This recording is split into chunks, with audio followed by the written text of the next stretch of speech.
Sudah ya? Iya, sudah. Bismillahirrahmanirrahim. Assalamualaikum warahmatullahi wabarakatuh. Kurang banter, Mas. Alhamdulillah alladzi nazzala al-furqana ala 'abdihi liyakuna lil 'alamina nadhira. Asyhadu an la ilaha illallah wa asyhadu anna Muhammadan abduhu wa rasuluh. Allahumma shalli wa sallim wa barik ala nabiyyina al-karim Muhammadin wa ala alihi wa sahbihi ajma'in. Bapak Ibu jamaah sekalian rahimahumullah, alhamdulillah. Sebagai hamba yang beriman tentu kita patut bersyukur kehadirat Allah Subhanahu wa taala. Hidup dengan dasar iman itu kita telah melaksanakan siam sudah sepekan, sudah 1 minggu, sudah 7 hari, ya Pak ya, 7 hari. Tentu banyak pengalaman rohani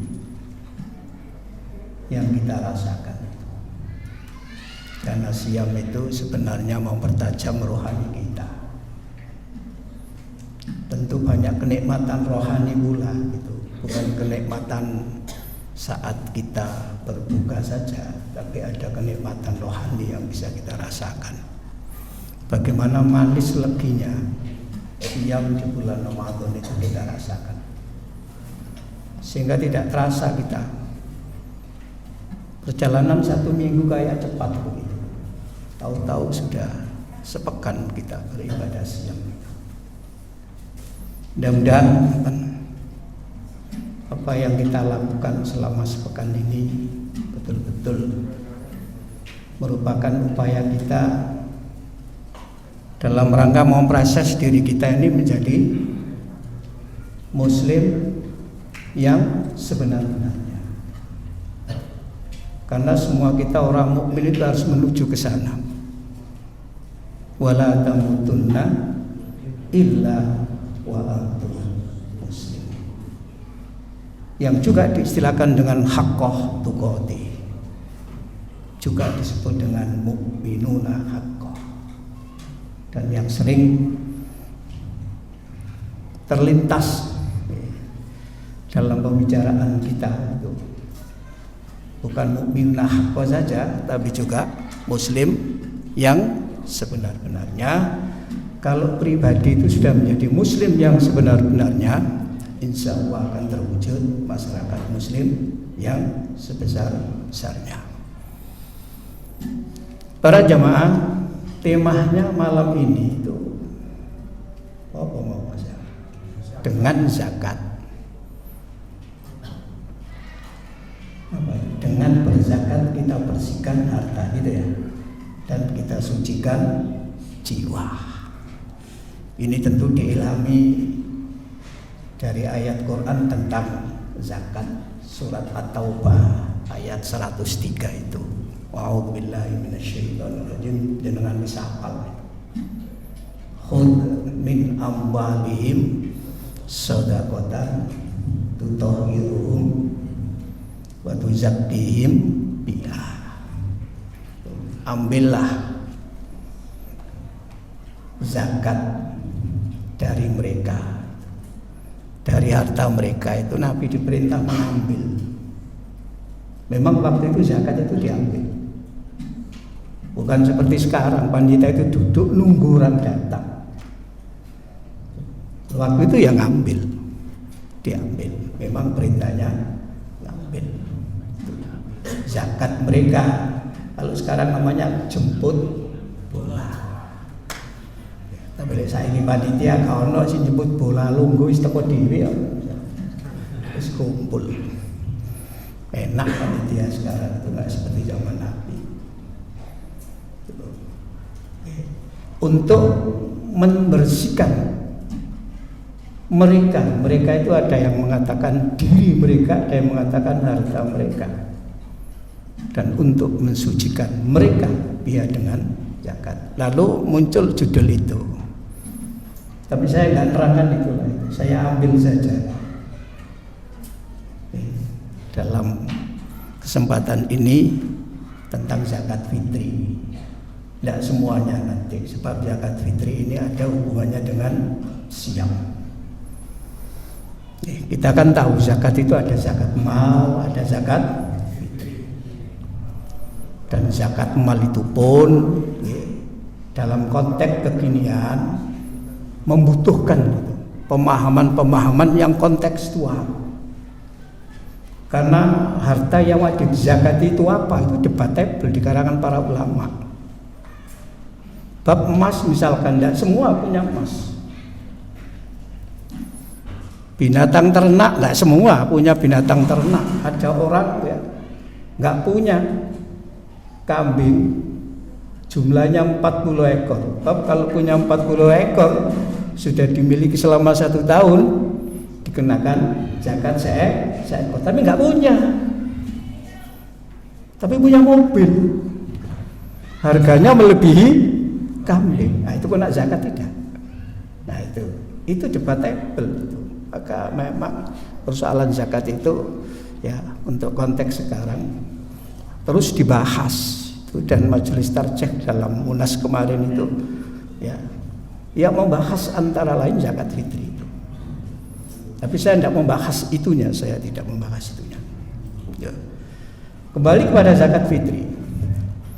Di dalam hadis Rasulullah bersabda begini, farada Rasulullah sallallahu alaihi wasallam zakatal fitri tuhratal lis-shaimi minal lahwi warrafathi. Itu dulu. Baru kemudian wa ta'matan lil masakin. Rasulullah mewajibkan zakat fitri itu yang pertama fungsinya adalah membersihkan orang-orang yang berpuasa dari lagho, dari rafas. Ini jangan lupa ini. Ini dulu pribadi kita masing-masing. Karena zakat fitri itu zakat pribadi. Jadi Rasulullah menetapkan zakat fitri itu yang pertama untuk membersihkan pribadi-pribadi orang yang berpuasa itu dari lagho, dari rafas. Loh, mengapa begitu? Karena puasa itu tidak hanya menahan dari makan, dari minum, dari berhubungan seksual di siang hari, tapi juga menahan dari lagho, dari rafas, dari qauluzur, dari yadhab, dari al-jahl. Yang berat itu ini. Tidak makan kuatlah kita insya Allah. Apa harus biasa poso sampai itu. Senin poso, Kemis poso, gak duit poso. Bolak-balik puasa. Loh, saya dulu waktu kuliah itu ya gitu. Prinsipnya punya duit makan, gak punya duit poso. Karena gak ada orang mati sebab poso itu gak ada. Ya wis ngono tak. Duit-duit mangan, gak duit poso. Saiki lak gak duit mangan, gak duit utang. Beda, pasarnya sudah beda sekarang. Dulu begitu. Punya uang makan, gak punya uang puasa. Berarti sering puasa, ya tergantung duit-duit gak dulu. Ya, itu. Nah sekarang kan beda. Jadi kalau tidak makan kuat lah, meskipun berat sekarang itu, tidak makan itu berat sekarang juga.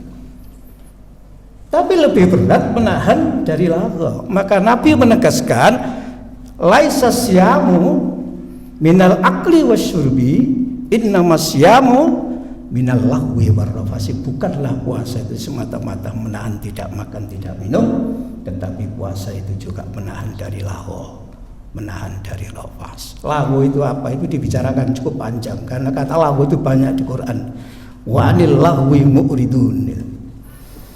Kata rafas itu juga banyak dan itu juga terkait dengan ibadah haji. Selain ibadah puasa. Tapi yang penting menahan dari lagho, menahan dari rafas. Sehingga harus perlu keseriusan itu. Wong lagu itu bisa dikerjakan oleh mulut kok. Oleh lisan kita itu loh gampang. Gampang terkena lagu, gampang terkena rofas kita itu. Diri kita ini loh gampang terkena itu gampang. Oleh karena itu kemungkinan selama Ramadan kita berpuasa juga melakukan lagu dan rofas, akhir Ramadan dibersihkan dengan zakatul fitri. Oleh karena itu zakat fitri jatuh temponya itu adalah malam tanggal 1 Syawal. Sehingga di fikih kalau ada orang meninggal sebelum malam tanggal 1 Syawal tidak berkewajiban zakat fitri. Ada orang lahir sesudah malam tanggal 1 Syawal tidak kewajiban berzakat fitri. Karena jatuh temponya itu meskipun kemudian pada zaman sahabat bisa diajukan 2 hari. Menurut para ulama fikih boleh di awal Ramadan. Makanya ono panitia zakat sabeneh mboten sampeyan ikram iku. Zakat kok tanggal 17 wis ditutup. Wong nyerano zakat gak diterima ditutup. Kalau celuk panitia, sampeyan niku panitia pendaftaran apa panitia terima zakat? Lalu jatuh temponya tanggal 1 kok tanggal 17 ditutup iki lha. Lihat apa sih? Lu jatuh temponya aku tanggal 1. Lu tanggal 17 kok wis ditutup. Ini panitia mulai, ini panitia mulai gak usah dari panitia. Ya gak usah dari panitia, ya apa sih panitia kok? Gitu. Kalau kok diukur panitia jatuh temponya itu tanggal 1. Meskipun boleh kan gitu kan? Zaman sahabat dan suka 2 hari, sekarang boleh di awal Ramadan. Tapi ini fikih, ini wilayah fikih loh, bukan wilayah hadis ini. Itu wilayah fikih itu. Nah, itu okay. Sehingga zakat fitri ini karena terkait dengan lagu rofas, maka siapapun orang muslim terkena kewajiban. Meskipun orang miskin, asal pada hari raya ada yang dimakan. Itu. Cuma kata Rasulullah dalam hadis, orang miskin nanti akan dikembalikan dalam jumlah yang lebih banyak. Ini yang barangkali perlu kita renungkan. Sebab terkadang kita lupa kalau zakat fitri itu tuhratal lisoimi minal lagwi warrafasi. Lupa. Nah, kita yang bersemangat itu pada berikutnya watuk matal lil masakin, memberi makan untuk orang miskin. Nah, inilah kemudian terjadi banyak perdebatan di sini, ini banyak diskusi. Boleh enggak zakat itu dengan beras? Oh, zaman Nabi itu kurma. Loh. Wong kurma itu makanan. Sementara beras itu bukan makanan. Yang makanan pokok itu nasi. Loh. Jadi perdebatan. Lah iya kan? Lo beras nih digawe bubur beras, gak dadi makanan pokok. Apa mana didadekno dawet beras, ya tambah dadi minuman itu. Bukan makanan. Perdebatan. Karena ini wilayah fikih. Wis fikih ku sing ngaten iki sampean. Kulo niki wong fikih, asline wong fikih, makane gak tepek nyentuh fikih karena gak semua orang itu siap dengan yang begitu itu kata lho. Kulo niki asli wong fikih kulo niki kata lho. Ya dina ngoten niku sing bahas. Ya biasa kata niku. Itu nggih. Apa mana mbek duwe oleh gak? Tapi gini-gini ini sudah tuntas dibicarakan. Bas sudah membicarakan, Tarjek sudah membicarakan. Nah, itu. Kita sering berdiskusi di situ, kayak belum tuntas. Berapa banyaknya zakat fitri itu kata hadis 1 sok. 1 sok. Itu hadis. Sok. 1 sok itu ukurannya berapa? Itu takaran. 1 sok itu 4 mut. Lah 1 mut itu berapa? Gak ono. Takaran 1 mut itu saiki ku gak ono. Ono itu kilogram. Begitu dikonversi kepada kilogram, nah jadilah perdebatan di kalangan para ulama. Itu ono sing ngarani ya 7,5 on, 6 on itu kurang. Sing ngomong kurang tekon ndi ngerti ini enggak tahu ngukur kok kurang.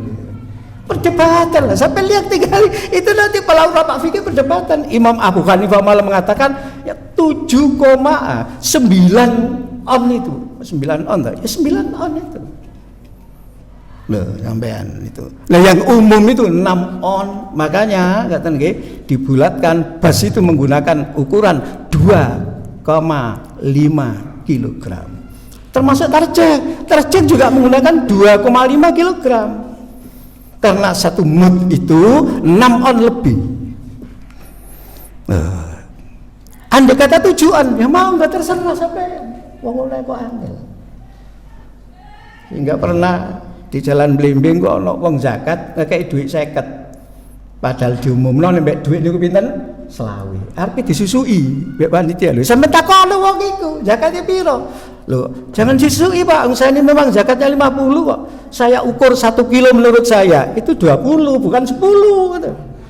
2,5 kilo ya 50 lho, sampai terima makanya takono dhisik. Lha kan ta. Lho wong sing ukur dhewe kasih zakat kan orangnya itu. Apa disusui lho wong gak jalan susu itu kan. Lah kata-kata iki lho Pak, saat kita kan apa ya konteks kita sekarang. Nah, kita sering berdiskusi, berdebat di sini sampai ya suwengi gak mari-mari ya diskusi. Nggih. Sampai gak tuntas-tuntas. Lah jane gak tuntas ya, gak tuntas wong sing debat iki ya gak buka kitab ya apa ya. Kitab YouTube ya apa sampai nih ya. Lek buka kitab ya ketemu kabeh iki ngene ta.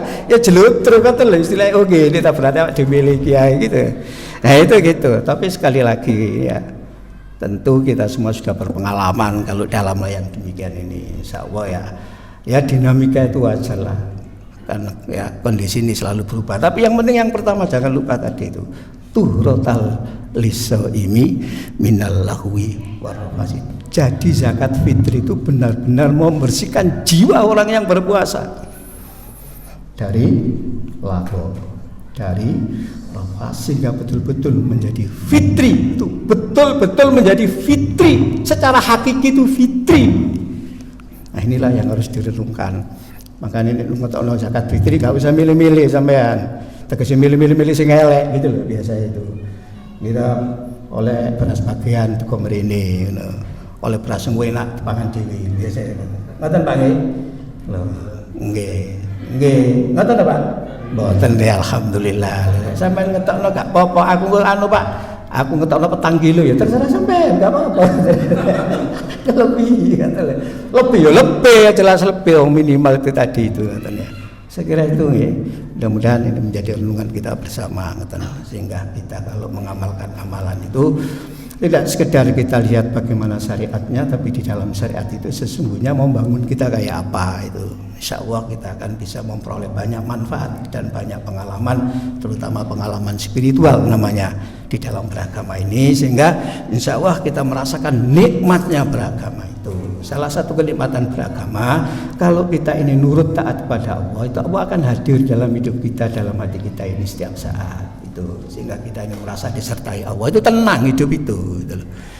Ya, kehidupan boleh berubah, tapi Allah selalu beserta kita. Jadi kita tetap stabil, kokoh, istiqomah itu begitu. Mudah-mudahan Allah senantiasa membimbing, memberikan hidayah kepada kita, sehingga kita senantiasa berada di jalan Allah, jalan yang lurus, jalannya orang-orang yang Allah beri nikmat, bukannya jalannya orang-orang yang tersesat. Kurang lebihnya mohon maaf. Assalamualaikum warahmatullahi wabarakatuh.